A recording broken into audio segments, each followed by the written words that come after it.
had 12 days of rain to start this month. It rained every day for the first 12 days of the month, and we got over 3 inches of rain.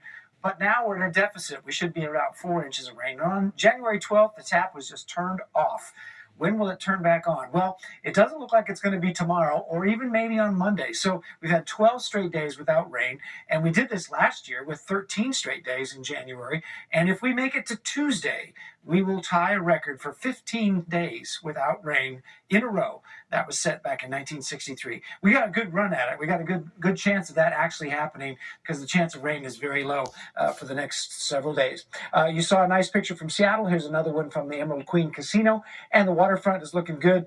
Got the wheel all ready to go. It'll probably be saying go Hawks here pretty soon later on tonight or tomorrow.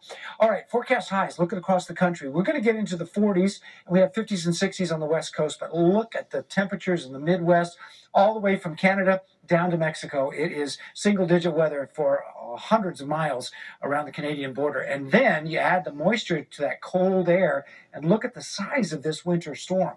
Snow and ice all the way up into New England and the Mid-Atlantic states as we go through the day tomorrow. So I'll be updating you on that.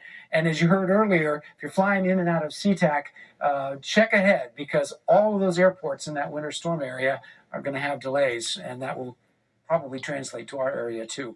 So no rain tonight, cold night. We have a cold weather advisory with temperatures in the 20s. When is it going to rain again? Well, not tomorrow. This is our forecast right on through till Monday, and you can see a few clouds. Now, this is actually a very weak weather disturbance on Monday that goes through, doesn't do too much, might be a sprinkle. We'll see if it lands at SeaTac. And then watch what happens on Tuesday and Wednesday. High pressure, which has been protecting us from storms, moves off to the east, and here comes Wednesday and Thursday.